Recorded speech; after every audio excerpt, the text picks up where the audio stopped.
Okay, hit it. I'd like to call to order the Water and Sewer Commission meeting of Monday, October 21st, 2019. It's now 6:33. And the first order of business is public forum. Seeing no one here from the public, then I'm going to move to number 3. We're going to do warrants, abatements, approvals as needed. So we'll start off with the minutes of water and sewer meetings. Mr. Russell? Make a motion, we accept the minutes from October 7th, 2019 as printed. Second. Okay. Is there any discussion on that? Hearing none, all those in favor? Aye. Unanimous. Thank you. All right, Russ, warrants? All right, make a motion, we accept the warrants as printed as follows. E.J. Prescott, $2,485. Cosgrove and Blatt, $189. Would you please read the middle column? Sure. Thank you. Cosgrove and Blatt, Boffinville, $738. W.B. Mason, office supplies, $8.76. Viola, emergency service, 6W pump, is that station abbreviation? Okay. $170.50. Viola, emergency service, Mugget Hill pump station, $255.75. Viola, emergency service, Old Worcester Road pump station, $341. Viola, emergency service, EQ tank 2, $639.39. Viola, hydrocore conveyor motor, $1,067.13. Viola, hose for emergency bypass pump, $3,014.32. Bigelow, Burlingame and North Main Street, $735.04. Viola, sludge overage quarter ending September 2019, $7,865. AccuClean, strip and wax, office floor, $525 for a grand total of $18,033.89.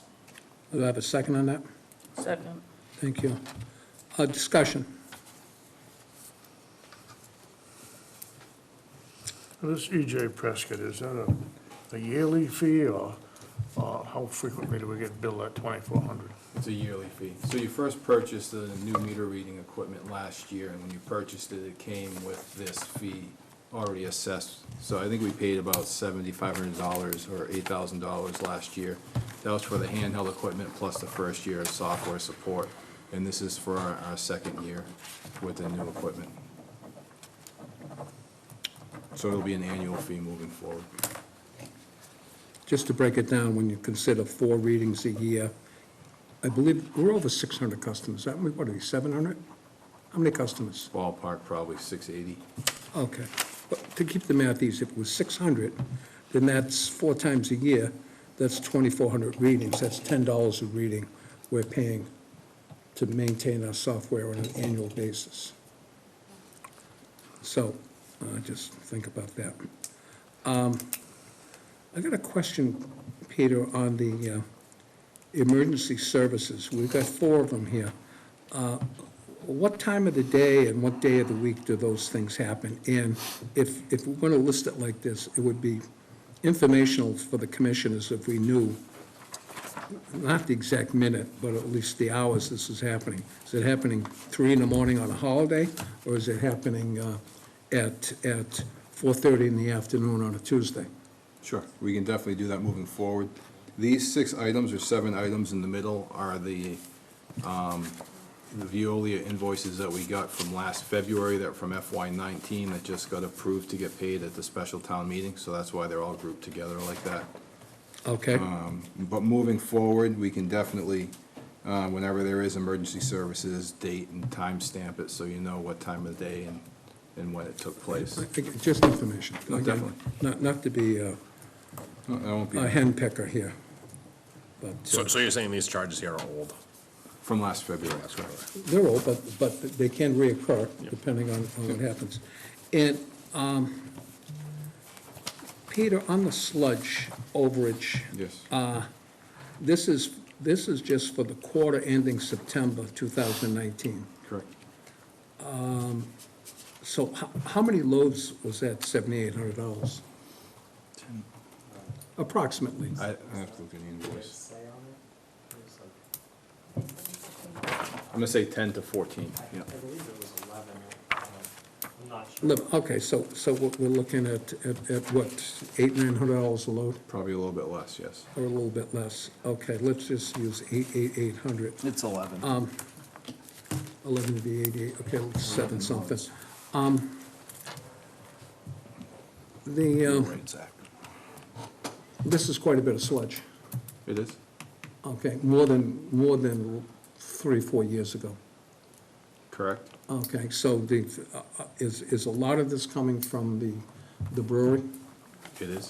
Okay, is the surcharge, charges that we're charging, does it cover this? Yes. It does, 4 times full. okay, all right. And also, I think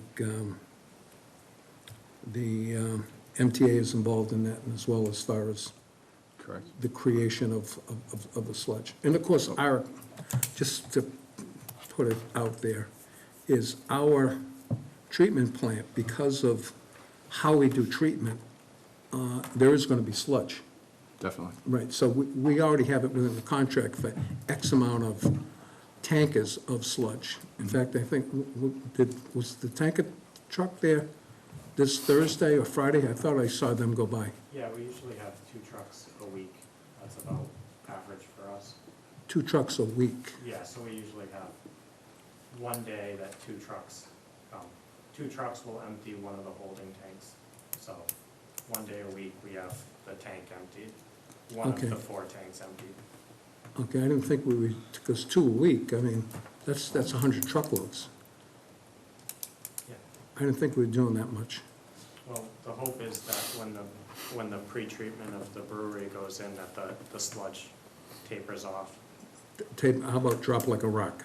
Oh, Hopefully? That'd be nice, yes. Yeah, okay, all right. That's, the trucker is Noonan, correct? Correct. Okay. All right, I think that's all I have. Anyone else? And then senior abatements in the We got- total of, You have vote. We're gonna vote on the, oh, you want to do it on separate? the motion in a second. Okay. Okay, so hearing no other comments or any questions, all those in favor? Aye. Aye, unanimous. Okay, Russell, take it away. And then we have senior abatements in the total of $760.32. Okay, do I have a second on that? I'll second it. Jen, You can go. you did the last one, you can do this one. Let me get the coin out. Let me flip the coin. So, That's gonna take too much Sue can time. decide. Okay, so take your All pick. right. All right, so we've got a motion and a second. Abatements totaling $760.32.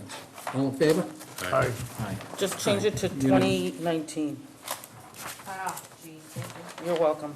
Thank you, Yeah. Jen. I was looking at that a couple times myself and said, well, since we're on all stuff, so it's the 19th. Got I it. abstain. Okay, Thank you. all right, Zach, I believe our scheduled appointment is, Zach, you're up. Okay. 6:40, it's now 6:41, so we're doing okay. I'll speak quick. Go over the September MOR.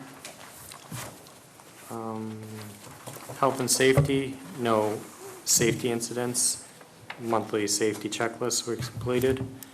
September's safety training was respiratory protection. Compliance, in September, we exceeded our effluent zinc max limit. Operations and maintenance activities. Monthly maintenance checklist was completed. The generator full load exercises were completed. All of our generators were serviced by Bigelow Electric. Monthly facility critical alarms were tested, no issues. On September 10th, EQ pump 3B failed. This was replaced with a rebuilt pump that we had on site. We're planning on sending the pump that failed out for inspection, see if it's something that can be repaired, so we can put it on the shelf. On the 18th, the sludge holding tank number 2 failed wiring was replaced by LaFleur Electric. Collection system activities, all pump station alarms were tested. Full load generator tests were completed. MTAs were sampled on September 2nd and 19th.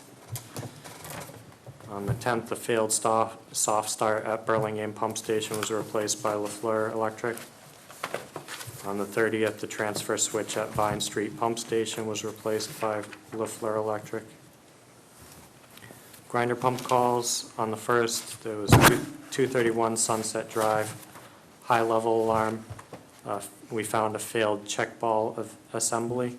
The check ball wasn't seating properly, causing water to drain back into the wet well. This was an upgraded system, so we replaced the check ball assembly. On the 3rd, 58 Vine Road, high level alarm, stuck float due to a slight grease buildup. The 14th, 67 Sunset Drive, also high level alarm due to a stuck float, slight grease buildup. The 27th, 131 Sunset Drive, again, high level, stuck float due to slight grease buildup. Those were all upgraded systems. Dig safes, we had 4 dig safes for September. Additional remarks, as mentioned in the last meeting, RBC 1 and 2 are now covered at the wastewater treatment plant. Below is a breakdown of the cost of the required work. The total work came to $62,795.31. The town allotted $117,000, so it was completed well under budget, $54,204.69 under budget. Good job, gentlemen. At the beginning of the month, we received the report from the Dep inspection that we had back in August. The report spells out 3 corrective actions that they'd like to have addressed. They are inadequate secondary containment provided for the sodium hydroxide storage. At the meeting that we had back at the beginning of the year, you saw the picture of the previous caustic system that kind of looked like a mess. We relocated that to our chemical storage room and kind of cleaned everything up to make it a lot less handling of the chemical and to address some of the safety concerns. The chemical is now stored in a 275-gallon tote. We set this up just, when the town decided they wanted to revisit the alkalinity cost system upgrade around this fall. So until then, we wanted this system to be a little bit more user-friendly and safe for the people dealing with it on a daily basis. But they noted that the tote that we have, the containment that it's on, is not large enough to fully contain the volume of the tote if a leak were to occur. This is something that we can address easily. Pete and I were discussing, I think for less than $1,000 we can get a containment that will hold the tote fully. That way if a leak were to occur, it would stay contained and not go out on the floor or out into the road. So I think that's the easiest way to address it, and it's fairly quick. Item number 2, the lack of secondary containment for ferric chloride storage tank outside the building. This is one that's kind of open for interpretation. The tank that we have outside is an insulated double-walled containment, or double-walled tank, which the double wall acts as the secondary containment. If the inner wall breaks, it's contained in the outer wall. There's an alarm system that detects leaks from the inside to the outside wall. And that tank, the outside tank is designed to hold 110% of the volume of the inner tank. The DEP referenced some literature that said that it should be able to hold 125% of the volume. I reached out to New Epic, who are the authors of the literature that the DEP referenced in the report. They said that the 125% is not a requirement, it's more of a recommendation. It's not always possible given, the equipment, so it's more up to the DEP to use their best judgment. And I sent Peter a letter stating that that's what they said. So in the letter that Pete sent out to the DEP, they kind of explained what we have and the percent containment that offers. So we're hoping that they deem that that's sufficient. And number 3, the chemical storage handling areas do not have an emergency shower. The locations were originally outfitted with emergency showers and eye washes. However, at one point, the shower portions were removed. So it was pretty straightforward and easy to just order the missing parts. And we were able to get the new showers back up and installed in a couple days for $330. So we had 30 days to reply to the letter, which Pete already sent out, so. I have the letter here for your review if you want to take a look at it. I was planning on submitting it to you tonight, and pending your, I guess, not needing any edits, I'll submit it to Mr. Boyer tomorrow. Oh, I thought you sent Yeah. it. Sorry about that. That's okay. Does this letter basically say what Zach just Yes, said? pretty much. Okay. All right, so the only thing we need to do is act on number 1. Do we have to make a motion to purchase or to fund that item up to $2,000? I don't think so. It's No. less than 2,500. We should be able to do it for less than 1,000. Zach Okay. found a tub that we can put the tote into. That'll give us more than enough containment for, I think it was like $850 plus shipping. So Yeah. we should be right around that $1,000 mark.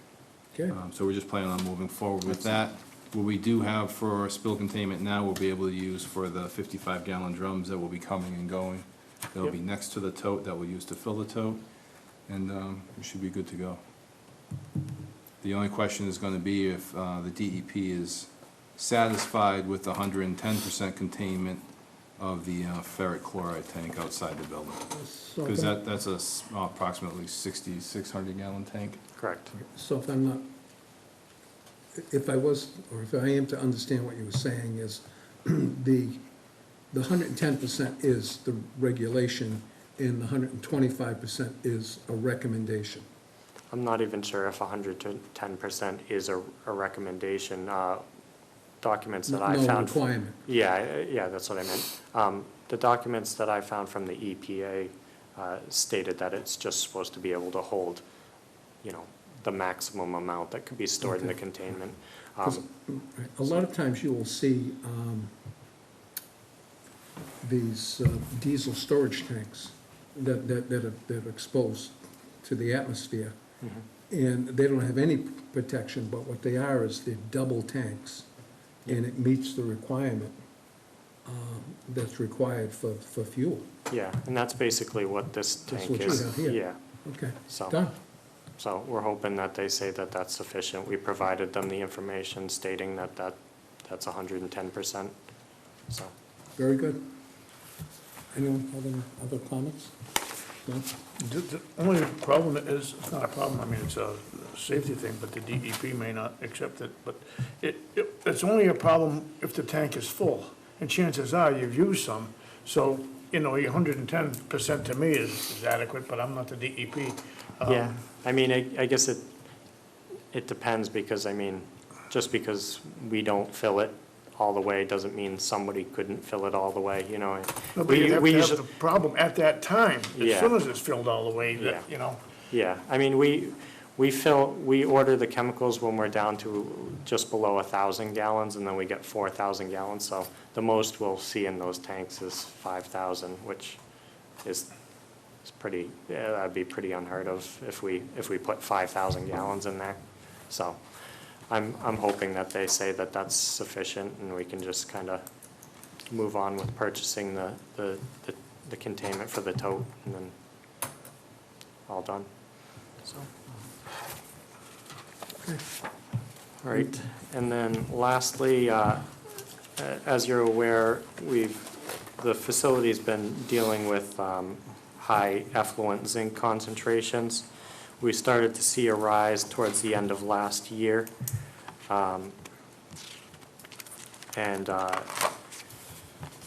So at the end of October, this month, our winter permit goes into effect. And when the winter permit goes into effect, a lot of our limits become less strict. So if we were to try something out, you know, this time of year is ideal for doing so, because we run less risk of creating a violation due to any changes that we're making.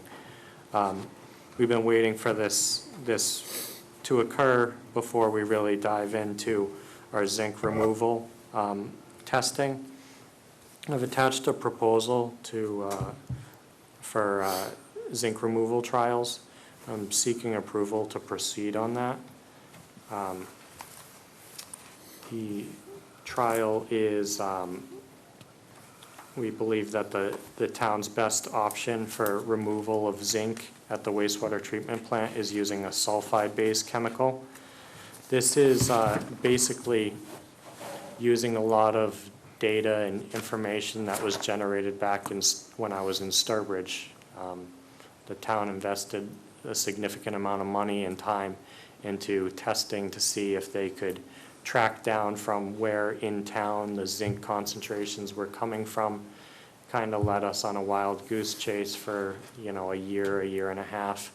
And we just kind of realized that we're at the mercy of what's being discharged to us, whether it's industries large or small, or, you know, a home business that's adding something, or if there's parts of town that have wells that have higher zinc concentrations. So rather than be at the mercy of what comes into the plant, in Sturbridge they addressed what was coming into the plant by treating it, so that they were confident that month after month they could meet the zinc limits. What they settled on was using this sulfide-based chemical. What it does is it reacts with the dissolved zinc in the wastewater and turns it into a zinc hydroxide, which is a solid form. Once it's in a solid form, we can try and capture it. The problem is a lot of the zinc going through the plant is dissolved. So it's just dissolved and it passes right through. So if we can convert it to a solid, then we can capture it and drop the zinc concentrations in the effluent. We got some of the sulfide on site earlier this year, and we found out really quickly that we were seeing a chemical reaction between the ferric chloride, which is a coagulant that we use, and the sulfide. If you look at the picture, you can see that's what happens when you mix the two chemicals together on the left there. It gets very dark and dreary. So when we started using it, we saw really high turbidities and poor plant performance. To address that, we think that the town should consider trying out polyaluminum chloride, which is PAC for short. It's an aluminum-based coagulant versus the ferric, which is an iron-based coagulant. It does the same thing, has some good advantages, and as you can see on the right, there's no reaction with the sulfide chemical. So we propose to try out getting a 275-gallon tote of the pack. We use about 35 to 40 gallons of the Ferric right now, so we estimate we probably use around the same amount of pack. So one of those totes should last us around a week. So we would get that tote to last us a week, so we could run it for a week, and during that week, we would do some additional testing of all the parameters that we'd be concerned about having an effect on. Zinc total and dissolved, aluminum, copper, cadmium, lead, total phosphorus, and to throw in a couple E. coli tests just to see how that is affected as well. You can see the breakdown of what we have here. I say 6 days, so that way we can get 1 day of get the chemical into the system, and then the following 6 days, we could make adjustments to chemical doses, testing each time, and that would give us an idea of at what doses, how the plant was performing.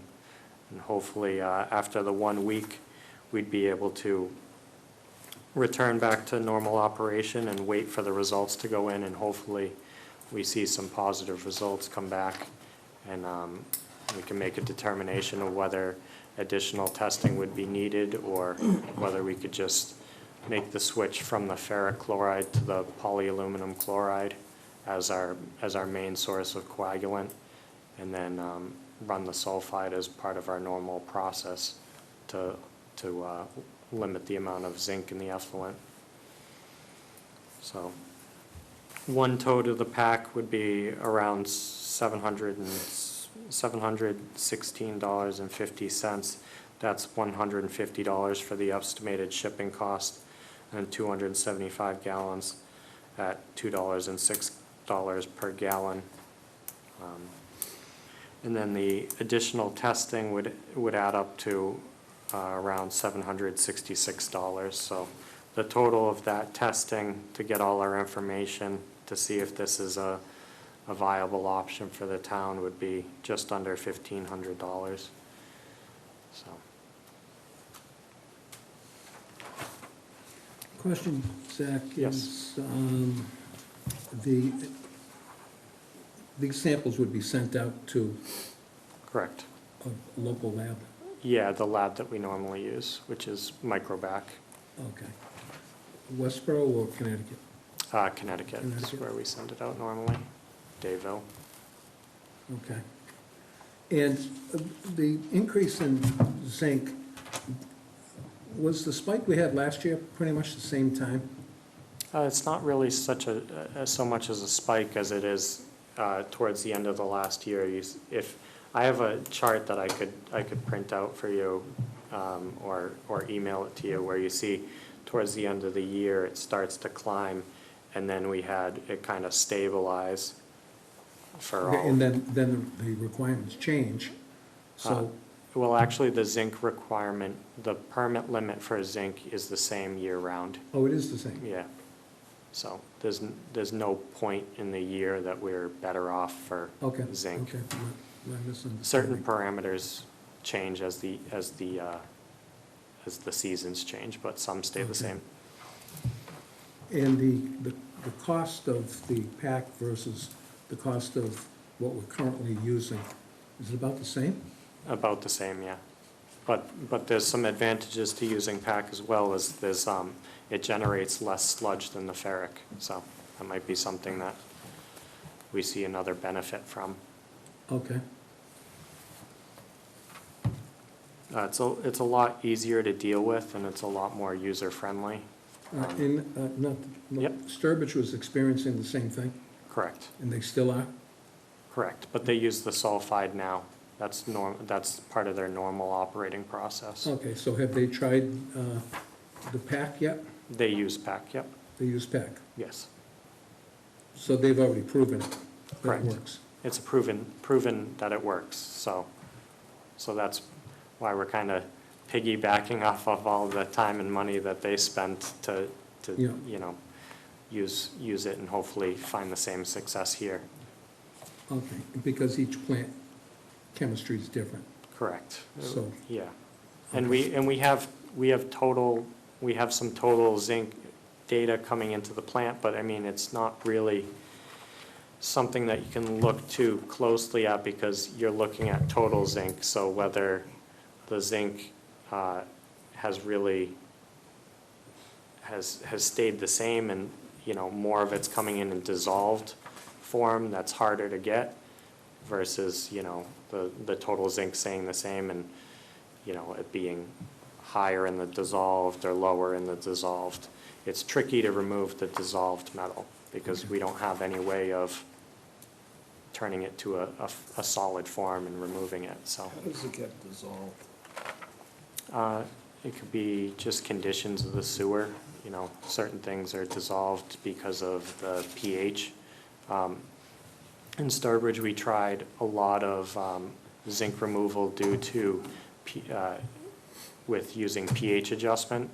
We used a significant amount of the sodium hydroxide to raise the pH really high to the point where the zinc would precipitate out, and then we'd try and capture it, and then we'd have to use almost 100% sulfuric acid to drive the pH back down so that going out into the effluent met our limit, and it was very dangerous, and it was not really successful at all. So we've tried a lot of things in Sturbridge, so luckily this is a pretty, if it works, it's a pretty simple way of going about it. It's Okay. not I'll make a motion. not a huge cost. All right, so do we need a motion to approve these funds? If you'd like to, that'd be fine. I just don't want you to see this invoice coming up and start asking questions about it. And Yeah. I think it's more, another important point to make is if this trial does work, what's the cost to implement to go from ferric chloride to the pack? So, and Zach has said that we can just rinse out the tanks that are there for the ferric Yeah. chloride and use the existing infrastructure to Yeah. deliver this, to deliver the pack instead of the ferric chloride, so. Yeah, and that's what we did in Sturbridge. It's just rinse out the tanks, clean them out, and then fill it up with the next chemical. Okay. Russ, you have a motion? Sure, I'll make a motion that we approve the $1,482.50 cost for the trial. Second. Second for Mr. Cantwell. Any more discussion? All those in favor? Aye. Unanimous? And Zach, just on your last page, plant performance report, Yes. just briefly highlight whatever needs to be highlighted or briefly. Okay,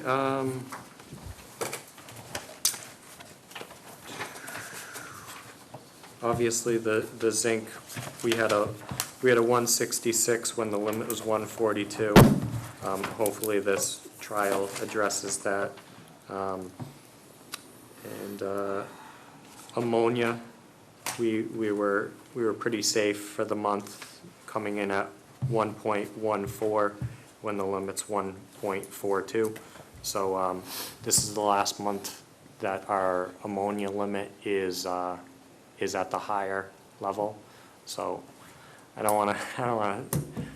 knock on wood, but if we make it through this season, there's a good chance that we have an entire year with no ammonia violations. And when you say the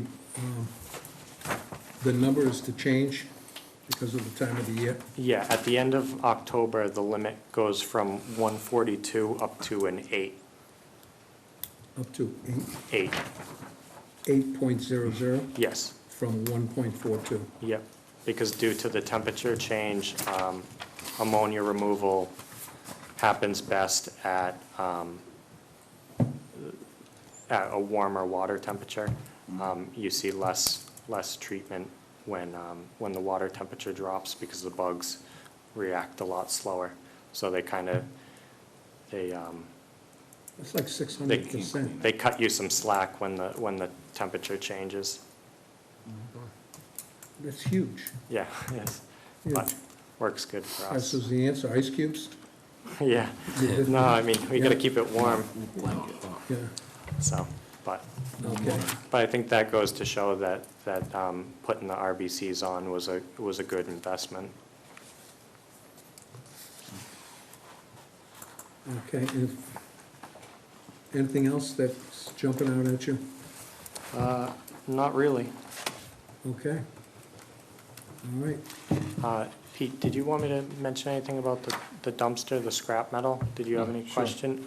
Did you have any question? Pete said you might have some questions regarding the scrap metal Again, dumpster. when I looked at it, I think that should go on Craigslist rather than just throwing it away into a dumpster.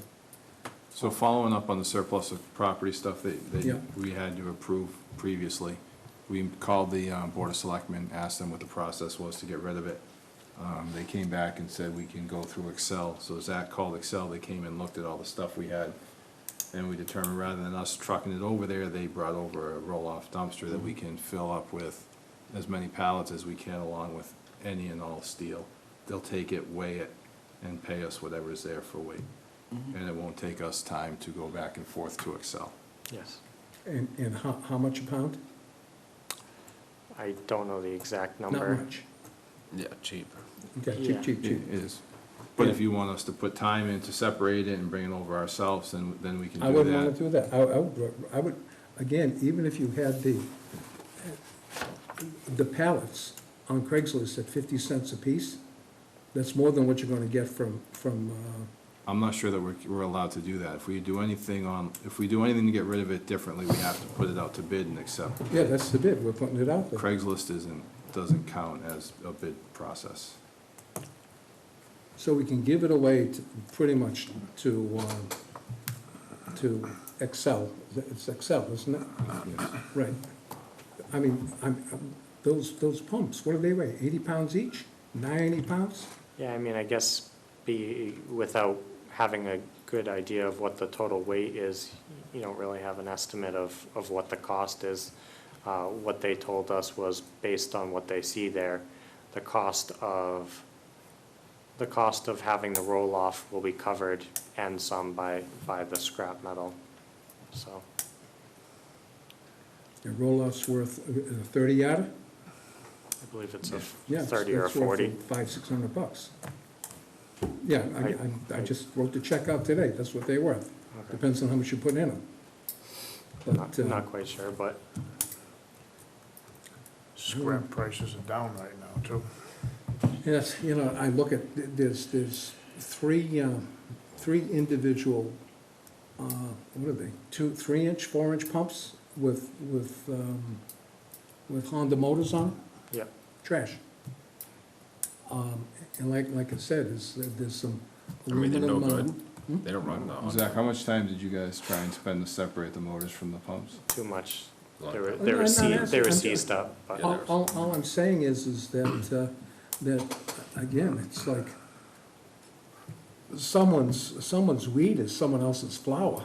And when I, again, I'm not saying I'm a trash guy, but I looked at that, and the roll's what, 30 feet long of just the metal things? Yeah, Yeah, it's, I can't see it at, how much is it a pound? 12 cents?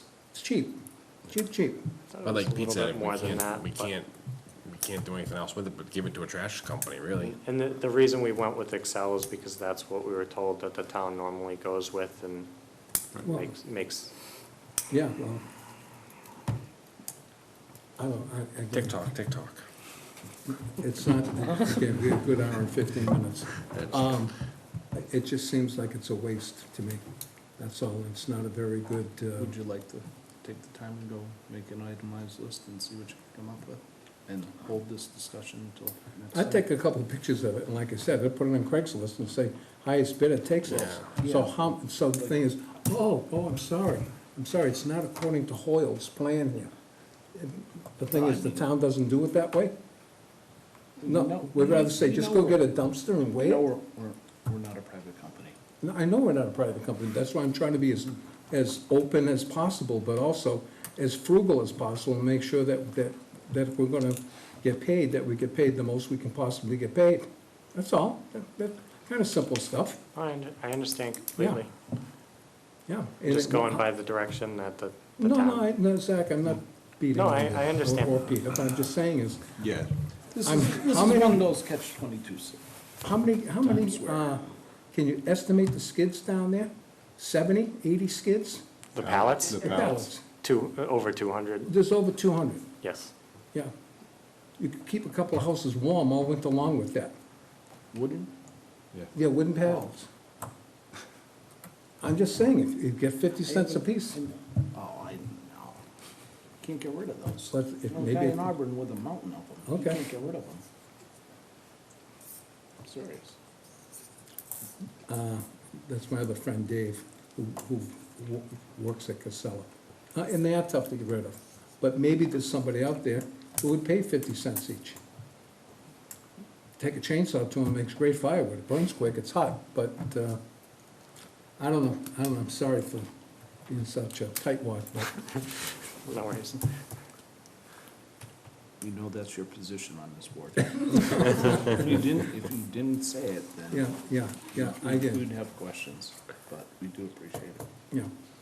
So what, you wanna just have them come and, who's gonna fill the I don't dumpster think up? there's any other option. We were gonna, You guys were gonna, one dumpster's not gonna do it. I don't think so. No, not unless you shred those pallets. We were gonna pull all the metal in and try and stack it as high as we can and then stack the pallets after. Yeah.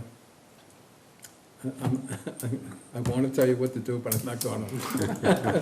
I was gonna suggest what to do, but, Yeah, I mean, in Sturbridge, there was a good place to put them out and, say free, but the quantity that we have and the location that we have to put them is a tough spot. Not to mention, I don't know if we want people stopping right there and trying to throw them in the back of a truck, you mean coming into the plant driveway? or, on the edge of 20. No, the edge of 20's not gonna work, Yeah, that's dangerous, exactly. you're gonna hurt somebody. Yeah, And that's a big part of the problem with trying to get rid of any of that stuff and any other procedure than what you're doing is the liability. we'll see how many phone calls you get tomorrow morning, people, For free pallets? for pallets. Yeah, I didn't use the word free yet, okay? But, and again, I think if, I see no reason why we're in violation of, if you were to put it out there to the general public through a medium, whether it be Facebook or whatever. I think the only way to do it is to package it and accept bids to purchase it. You can't just, you package it separately and say how much for these pumps and how much for. The town owns it, right? It's a town Well, property. Well, the thing, The commission owns it. right, as far as all those metal products there, again, that would be one item. Give me a bid for all the metal items. You take one, you gotta take them all. Because the whole point is to clean this mess up, right? Yeah, and that was the hope is to get it all out of there before the snow falls. Right. And the thing is by offering it for sale and having someone take it, then you people who are busy, you don't have to take any of your time to go out there and load up a dumpster. Well, I don't know if that's true now. But, Well, now comes the problem of having somebody come down the plant, load it up. It's not like, Yeah. it's just, a pillow, steel, What Yep. happens if the person loading it up gets hurt? You have to pay to advertise. are you selling insurance now? Is that what you're doing? No, I'm asking- The I'm town's asking a insured. question. The It's- town's it's a- insured. Is that what you want us to take with I don't insurance know. from someone who comes? I don't know, I'm asking Yeah. a question. So I think you have to balance whether you want to be efficient and get less money, or you want to spend more time, spend some money, and make more money. This right now seems to be the most efficient way. While it does gonna take a little bit of time to load the roll-off, it's gonna be the quickest way to get everything out of there and get it cleaned up before snow falls. I said my piece. Okay. Do you want some type of, No, I think we're good. I just wanted everyone to be aware of how we're moving forward with the surplus equipment, so it didn't come up after. I will set up a subcommittee to work on surplus items. Okay, Zach, We'll let you thank you very solicit much. the All right, numbers. thank you, guys. And Zach, nice job with getting all those three items, which really there are only two items, Yeah. from that inspection squared away, and, good. You wanna hang out for the I-9, Zach? That's next. Sure.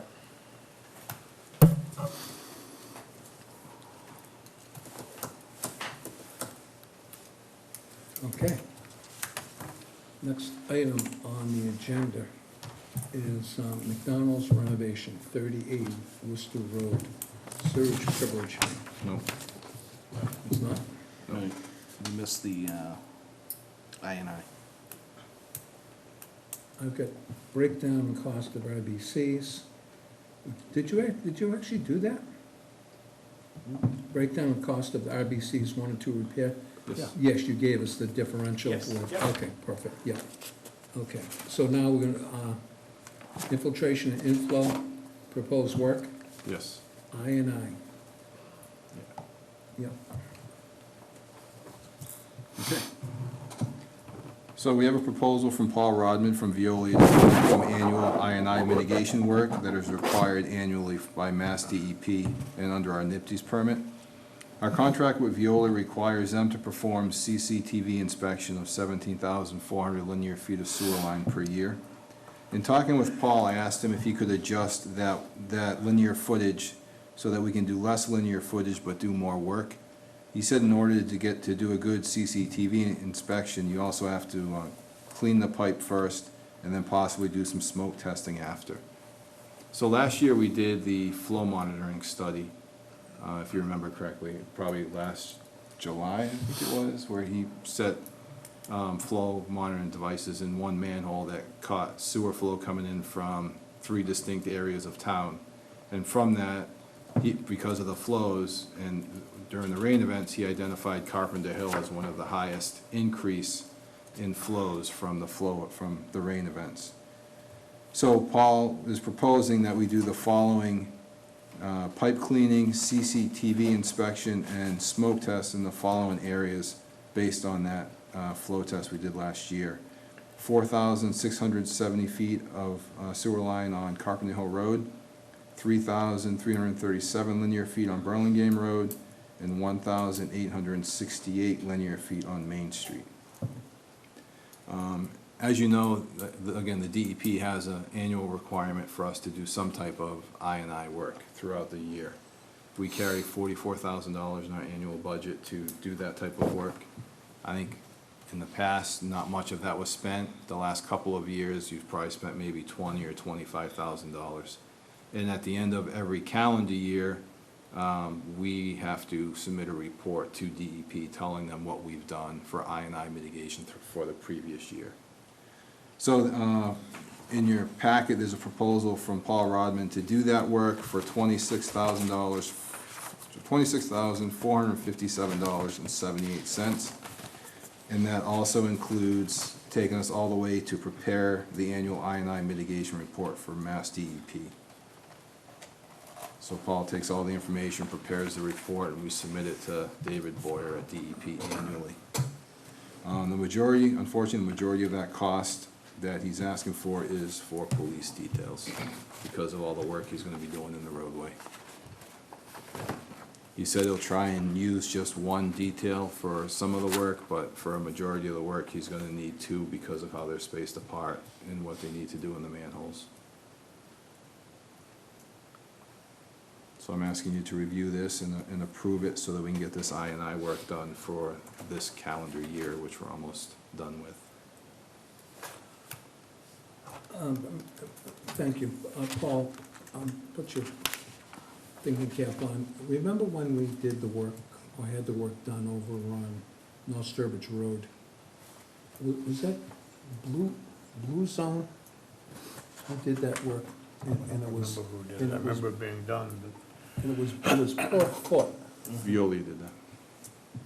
I don't remember Veolia. This It was was. like the first year of their contract when they came back, I believe. No, Veolia- I'm going back. Oh, you're going way back? Yeah, I'm going back much further. Oh, because I know Veolia just did North Sturbridge Road and around the lakes, they smoke tested like 2017. They did. Yes. Okay. So, Just before I came on, they were just finishing that up. so is this fellow that you refer to, Paul Rodman, Paul Rodman? he's been here numerous times, yes. And he's a Veolia employee? Yes, Okay, so what we have here is we just have this price includes all this footage and exactly, so they're going to scope the lines, they're gonna clean the lines, CCTV inspect the lines, and then perform a smoke test. And the What do you mean majority, by- What do you mean by clean the line, jet it? Oh, yes, Okay. yes. But how much of it, how much of that's under their contract cost? Almost all of it, So what are we paying the $26,000 for for? police details, so they can do the work. They can't do the work without details. I'm not saying they should do the work without So- details. That 26,000, if you, separate. So he has costs associated with, the three items plus a $1,500 fee to develop the mitigation report to DEP. So pipe clean, a total of 9,875 feet is $9,471. Smoke test, 9,875 feet is approximately $11,086. And the CCTV of 9,875 feet is $4,400. So, Mostly all police detail expenses. okay, so those are just estimates, Correct. but the actual service of cleaning the pipe is part of their service? Covered under their Okay. contract. What about the smoke testing? That is not, right? Well, no, it is, because rather than, because our contract is for 17,400 linear feet. So I asked Paul to do, so Paul had, his original proposal was 17,400 feet of a bunch of different roads. That was gonna cost about $45,000 with police details. So what I asked him to do is, rather than just doing the CCTV, do less footage, but include the pipe cleaning and the smoke test as well. So that's why you're down to 9,875 linear feet, but those three components are all covered under their contract. Okay, What did, I'm sorry, go ahead. No, go ahead. What's your thought? you said earlier that we smoke tested, North Sturbridge Road North Sturbridge Road. and around the lake. What came out of that? They cambered it, they found 2 or 3 cracks, I believe, that they repaired. In the smoke test, they didn't find much. They might have found one home that was connected. But the reason they Found focused, one illegal connection. not illegal, but just some vent pipe coming out of someone's yard or something, nothing major. They didn't find any sump pumps or anything like that. And the main reason they did that, the main reason they focused on North Sturbridge Road is because they looked at the North Sturbridge Road pump station run times and saw they were excessive. But that's also where the pump was running and it wasn't pumping anywhere. Yep. So I think they had some erroneous data that they used to base that first round of testing on. These roads are coming out of, again, the flow test that we did last summer. So Carpenter Hill Road definitely turned up as a serious source of I&I during that flow test. Which was repaired, No. was repaired. No. The highway department went up there and found that the pipes, Those were drains, that wasn't necessarily the source of the I&I. That caused sinkholes in the road. and That then- wasn't necessarily Never. a source of I&I. We've never got back to that situation.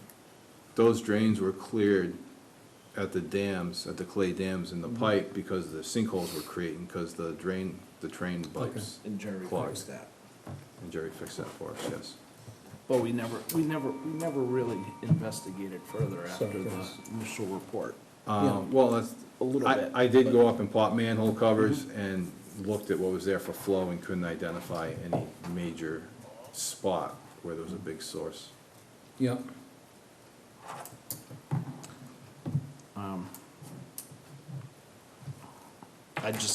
I'm wondering if 2 is The smoke test smoke test, yes.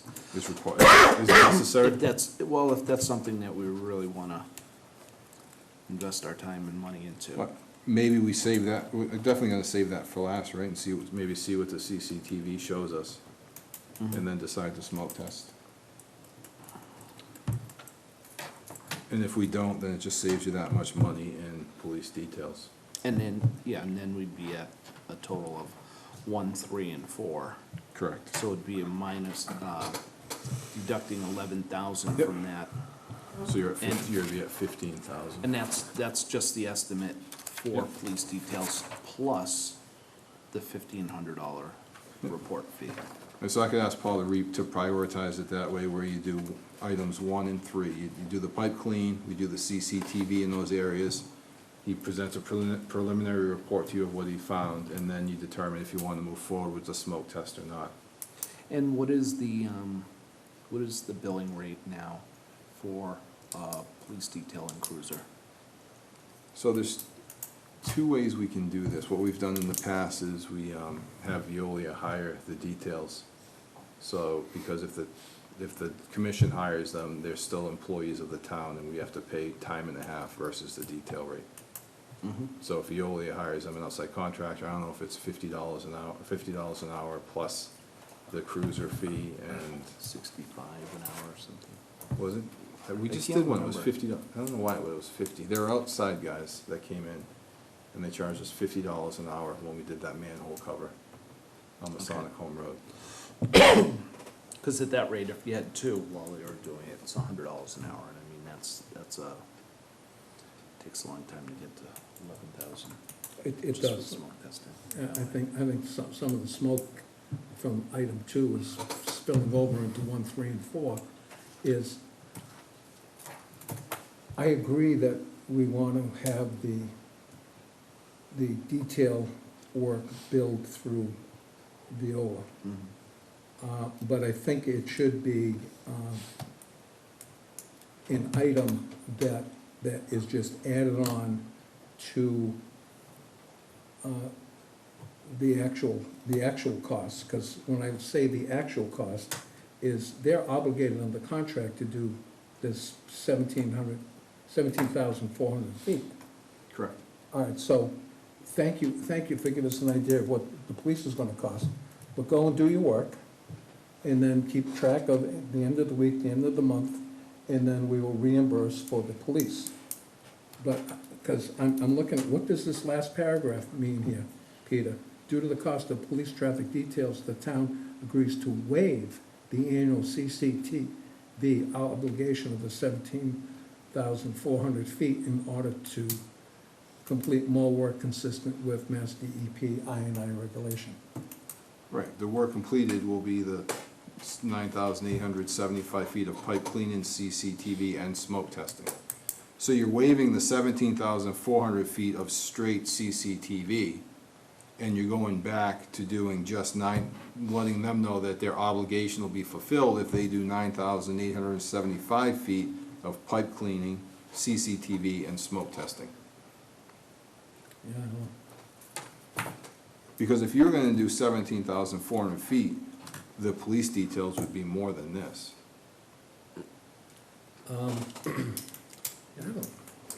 I know when we did this before, I don't recall that it taking a whole bunch of time for them to run those, to run the equipment down the lines.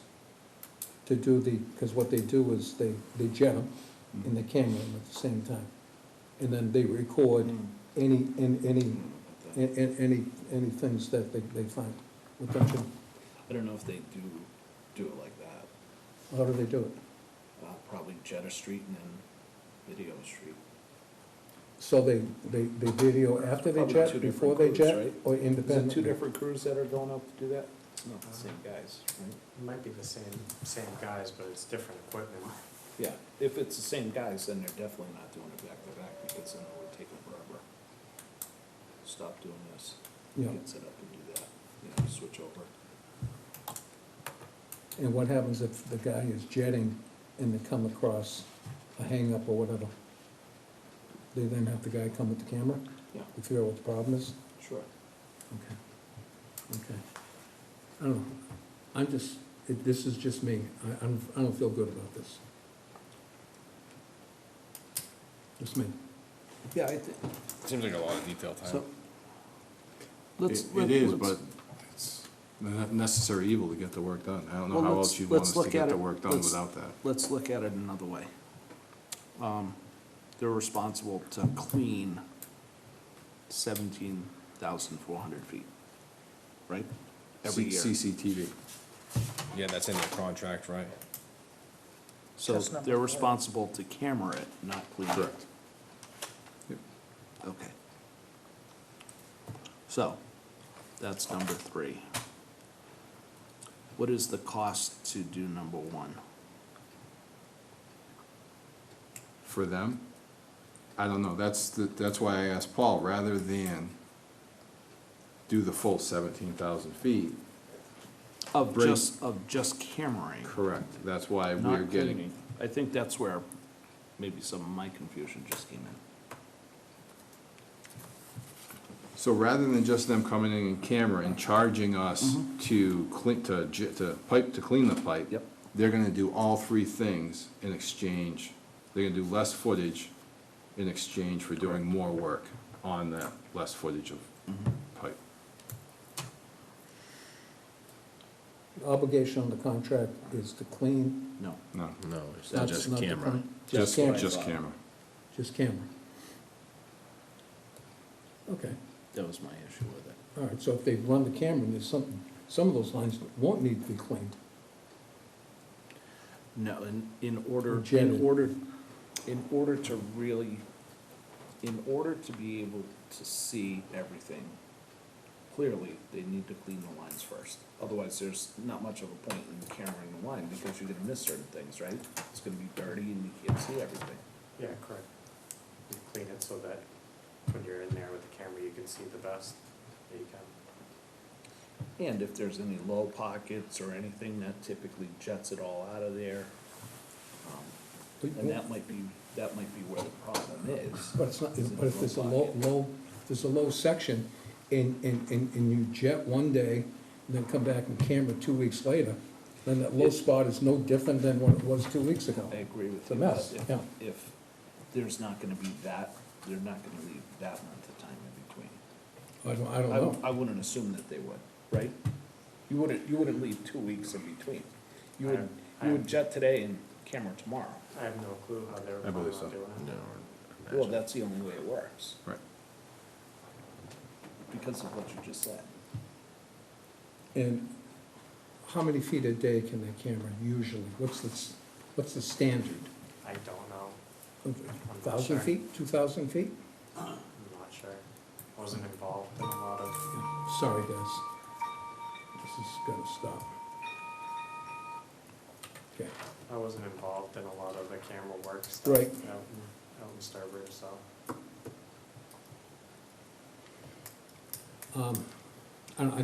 I need more information. I don't know of anybody else. How long's it gonna take? And the thing is, if they can camera 2,000 feet a day, then we're looking at 8, 9 days worth of work. So as far as 9 days, what's not 9 days of police detail cost? Yeah. With I half of think- it double policemen and the other half single. I think the easy thing to do is to say, okay, under the contract, they're responsible to camera everything. So we would need a price per foot on jetting the lines. Okay. If we got a price for jetting the lines from 3 different companies, or 2 different companies, if you can call around to get a couple different prices, then we would know exactly what the deal was. Yeah, yeah. Right. Okay. I think it's, again, for referring to smoke, the thing is the way this is spelt out is I'm sure it was intended to be clear, but for some of us, at least for me, it's not clear. I agree, I think that, Well, you're not gonna pay $40,000 or $50,000 to do 17,000 feet of line. So I didn't bother submitting that. no. I think that the deal is gonna prove out that, I think it's reasonable at the end.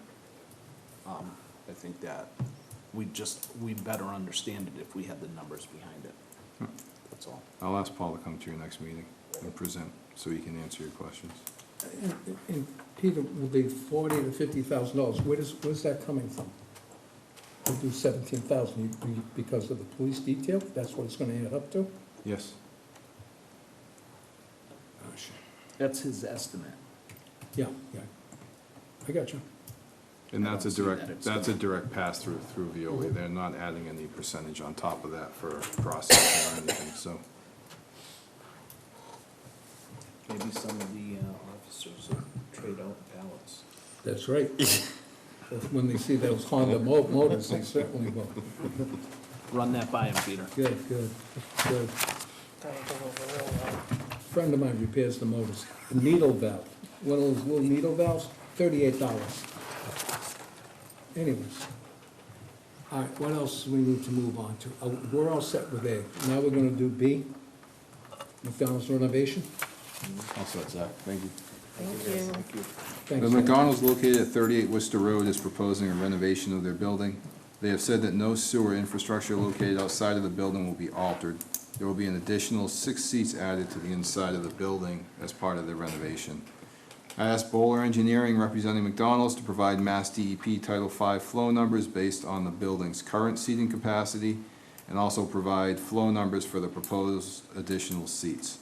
As you can see in the attached memo from Bowler Engineering, the additional 6 seats result in a Title V flow increase of 120 gallons per day.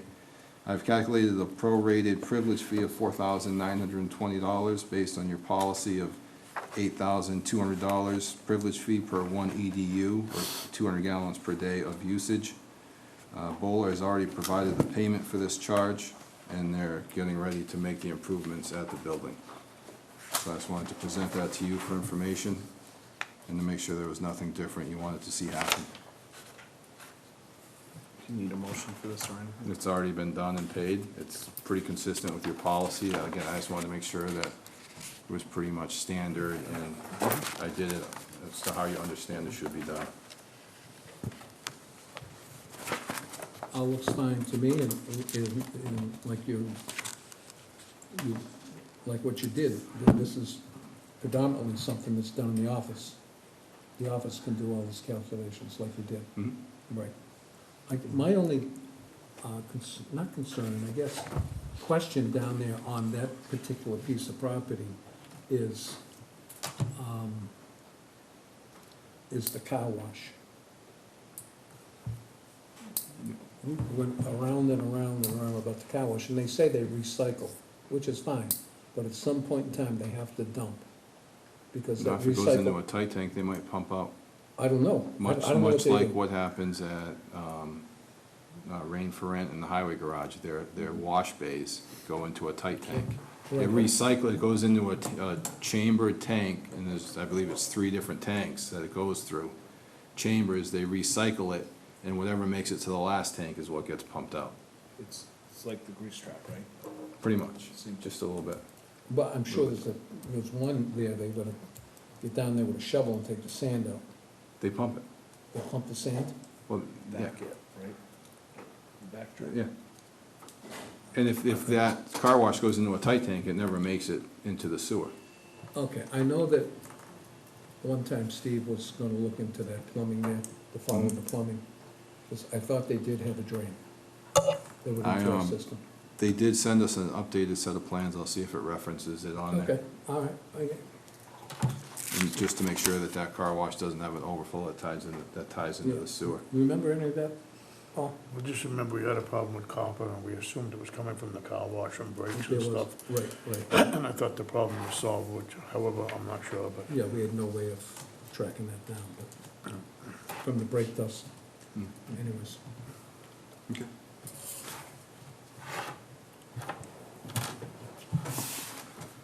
Okay, and the, Charlton Optical. So I'm sure as you've seen, this is kind of a follow-up to the same scenario, just different property. Charlton Optical, located at 109 Masonic Home Road, has completed an addition to their building. As part of this addition, they tied into municipal sewer. They were previously assessed a 1 EDU betterment as part of the Phase 2 sewer project. I asked McClure Engineering, who is representing Charlton Optical, to provide Mass DEP title flow numbers based on existing building size and the proposed building size after the addition. You'll see in the attached response that the addition increased the 1,161 square foot building by 516 square feet. In McClure's analysis, it is stated that there will be no additional staff working in the building due to the addition, which would not increase the daily flow under Title V. McClure has also provided actual water usage data that shows an average daily water use historically of 25 gallons per day. Due to the information above, I'd recommend that there not be any additional sewer privilege be charged to the property. Okay, anyone have a problem with that? No? Okay, moving on to the next one, Phillips property, amendment to purchase and sale agreement. Correct. So we discussed this in executive session, I think maybe 2 meetings ago. Attorney Cosgrove has recommended that we also discuss the amended purchase and sales agreement in open session and attach it to our minutes. So again, we can reference the amendment to purchase and sales agreement to the Phillips property. The purchase price will be $125,000 for approximately 25 acres of land.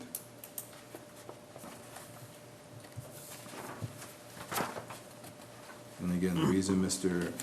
Attorney Cosgrove asked you, made us discuss this in executive session was to make sure that the board was aware that if you agreed to this amended purchase and sale agreement, that you would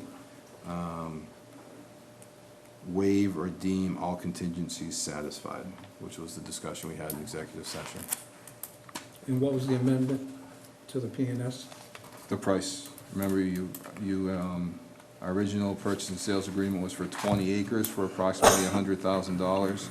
Because of the location of the wells and the setback required for the protective radius and how it laid out, we decided to purchase 25 acres for $125,000. Okay. Anyone have any comments on that? Okay. Do we need a vote on this, Peter? I don't believe so. Okay. Just reference it and we'll attach it to the minutes, as recommended by Attorney Cosgrove. Okay. The next thing is performance review, superintendent. Yes, so it's been a year since my last performance review. We did it at my 1-year anniversary because that's what was in my appointment letter. I didn't know if the board wanted to do it again on an annual basis. If you do, I've included the Town of Charlton Department Head Performance Evaluation that you can work from, and you guys can take it and fill it out, and we can compile the results and just move forward if you like. So the review would, if we take it, who would we turn it into? We can turn it into Sue, and she could compile the results and submit it to you for your next Okay, meeting. and,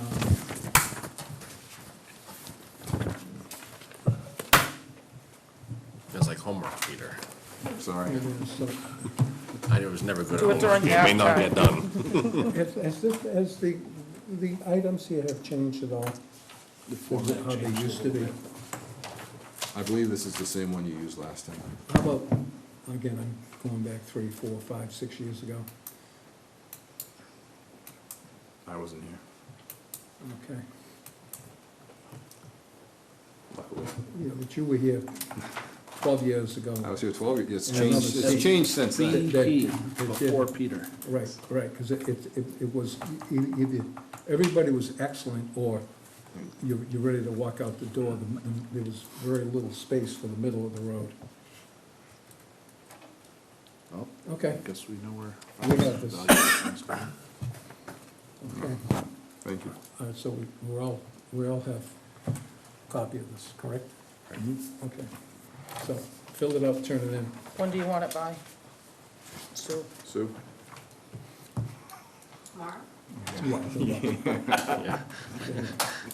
Friday? Okay, Middle of next week, next Wednesday? We'll give Sue time then. possible water connections, School Road, Cemetery Road. What do you got Yes. there, Peter? You'll see in the second page, worked with the Board of Health, we compiled a list of possible homes that can connect to the water line extension down Goulden Cemetery Road, and there's approximately 13 or 14 homes that would have the ability to connect. The Board of Health has mailed out the following letter to those residents to see if we can see if they'd be interested in actually connecting or not. And those letters went out last week. I believe I talked to one resident, and I guess a few of them have already received the letters.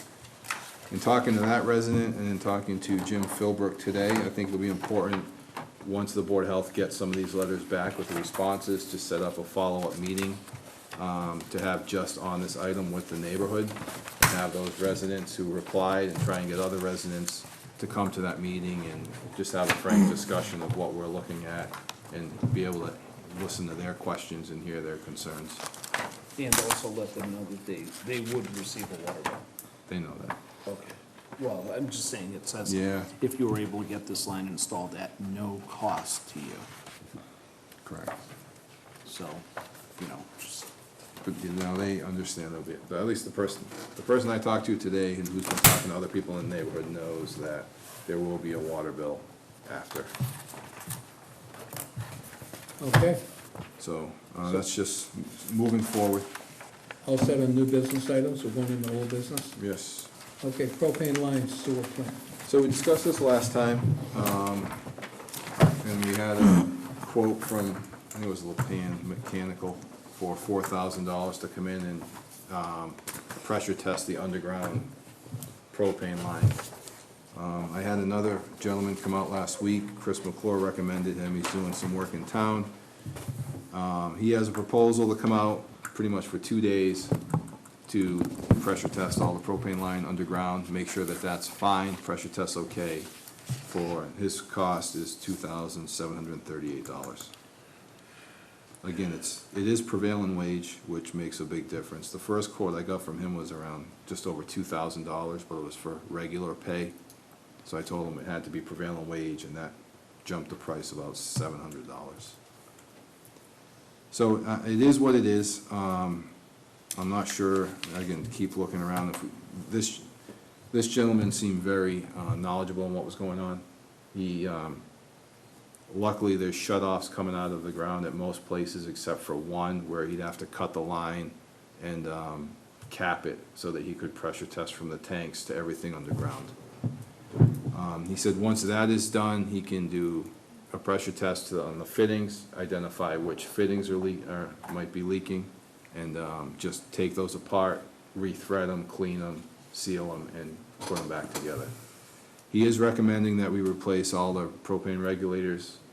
They're all probably 18, 19 years old. He said the life expectancy is 12 to 15.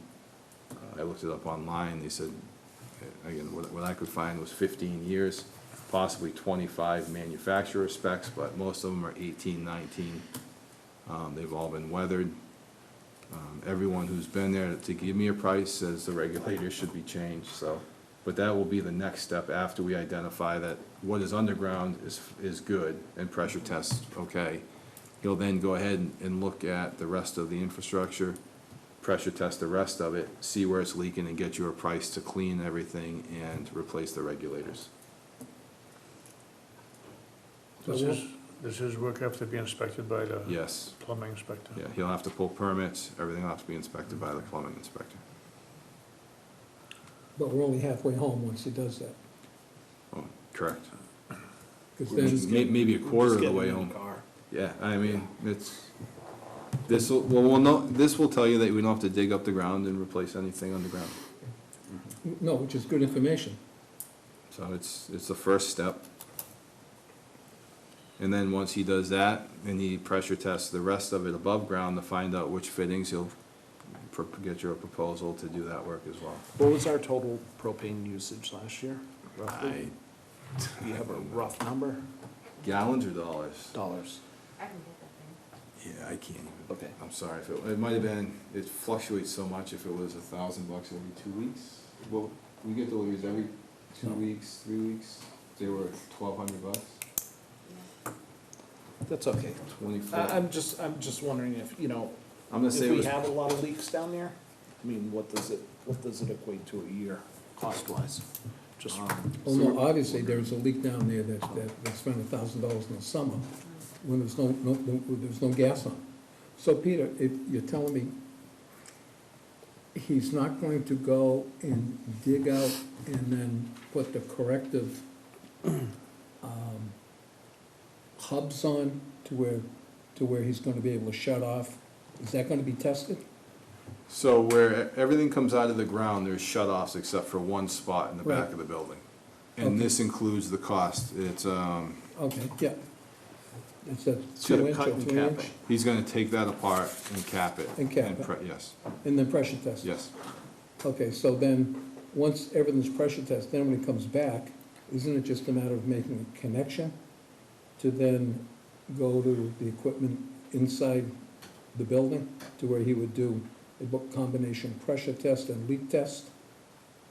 After he fixes any fittings that are leaking outside, so that's gonna be the problem. Well, the fittings leaking outside, isn't it gonna make that determination, would this work? No, these are the shut-offs before all those exposed fittings. Oh, you're talking about, oh, This is strictly underground. okay, because first of all, if anyone was down there, there's 2 gas tanks, and there's like a dozen pipes going in 6 different directions.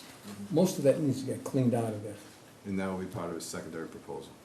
Okay, but you go down there with a sawzall and whatever and do what you need to do. And again, in discussion, he first look at it, he recommended the same thing, just get rid of all the vaporizer and all that associated piping, cap it at the bottom of the tank, Right, and just use what's coming out of the top, and just clean, again, identify, make sure those fittings aren't leaking, and if they're not, fine, if they are, again, just have to take it apart, clean it, and reinstall.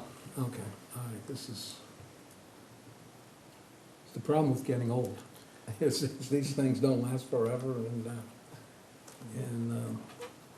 I don't know where these tanks are located in reference, but last time we talked about maybe getting a smaller tank and putting it closer to the building that it's going to. Is that not a possibility? well, first of all, that's in place right now, in order for the offices to have heat in the bathrooms. And, did you do that you didn't do that at the, Headworks building? Headworks No. building? No, but that's already been done, and it's temporary. I don't think that would be a good permanent solution. Okay. It's If a you look- solution, not necessarily the best solution. I think you'd have to have 2, 4, 6, 8, maybe 8 to 10 100-gallon tanks scattered everywhere. Each makeup air unit is 200,000 BTUs, and there's at least, I think one's 330,000 BTUs, there's 3 of those. So you'd have to have at least 2 tanks for each of those makeup air units. And then what's in the building would require 2 more tanks, so.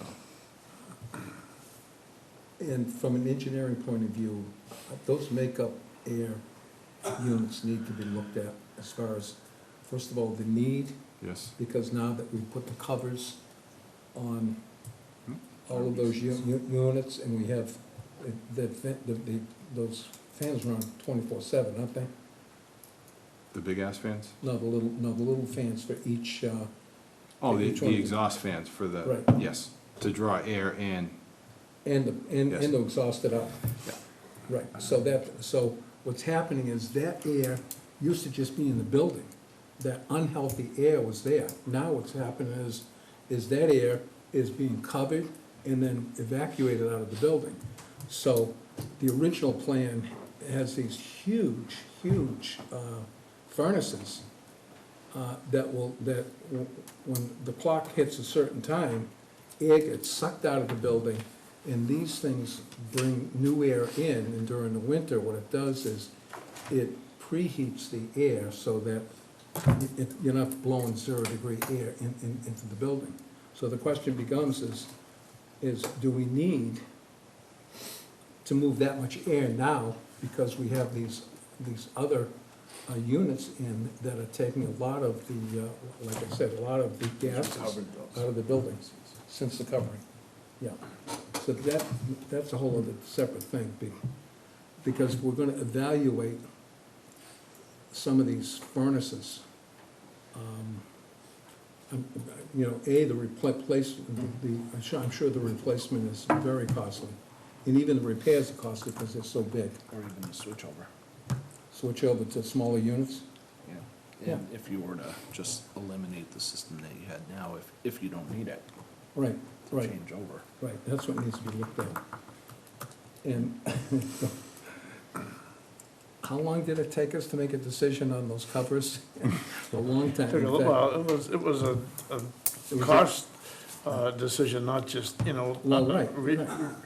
not just, wasn't our fault, is what I'm saying. No, because the first proposal was over $1 million to go and replace the equipment that we had in there that wasn't RBCs? running.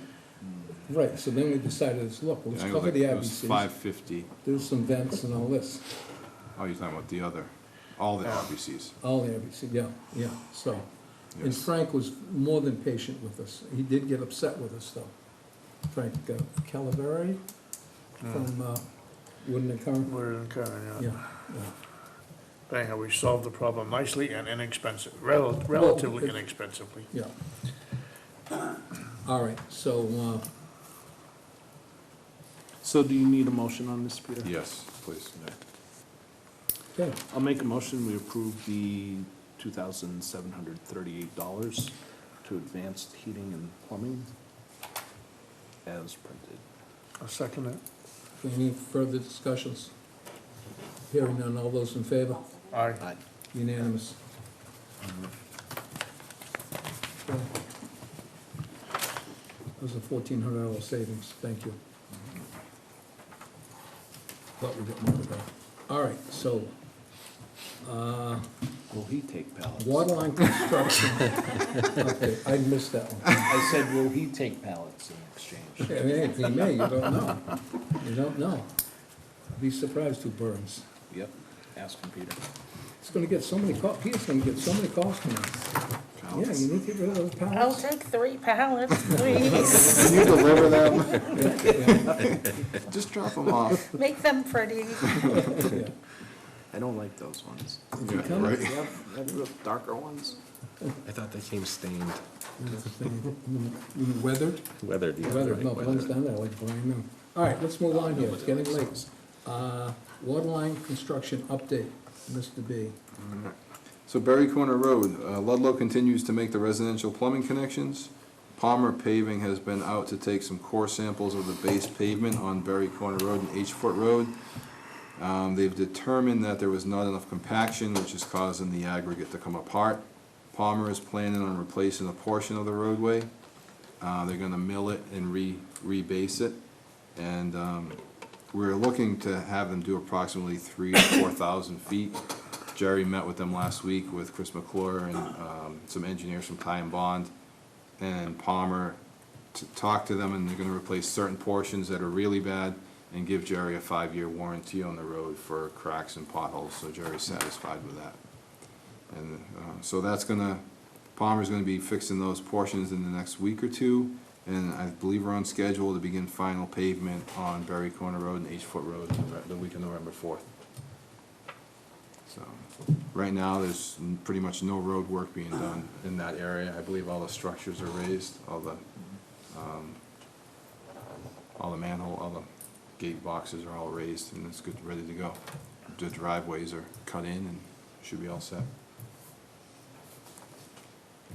The school loop, Albanese has finished installing the 2 culverts on Old Worcester Road. They're currently still working on the 2nd culvert at this time. The road is open in the morning for school buses, and they are continuing to install laterals on Old Worcester Road as well. They should have everything done over there in the next couple of weeks. And there's another crew that is installing water lines still at the overlook. So they're gonna pretty much be getting ready to wind down, and things are gonna quiet down quite a bit in the next probably 2 to 4 weeks. So, now, Peter, the road is open daily, Yes, morning, noon, and night, 24/7. Sometimes during the day, only one lane is open. because they're doing service, yes. Well, They're no. running the laterals to the property Okay. lines, so sometimes residents have to wait because where they're tying into the water main, cutting across the road, there isn't even enough room for one lane, and they have to. Right, those things, again, but it's just brief. It's not 29 days of a No. closed road. No. 29 days, people, that's what it took them. Yeah. Yeah, 2 weeks, be done in 2 weeks.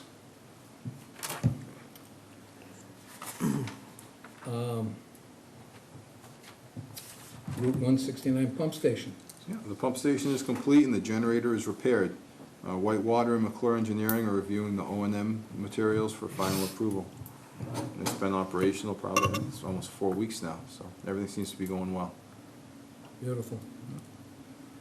Buffalo Public Water Supply. Bufferville Public Water, I'm working with the DEP to get the correct language for the public hearing that is required before we purchase the Phillips property. And I'm also working with Beta to create the scope of work for approval by the DEP for the Water Master Plan grant. So hopefully I'll have that ready for you to review the scope of work for the Buffalo property, for your next meeting.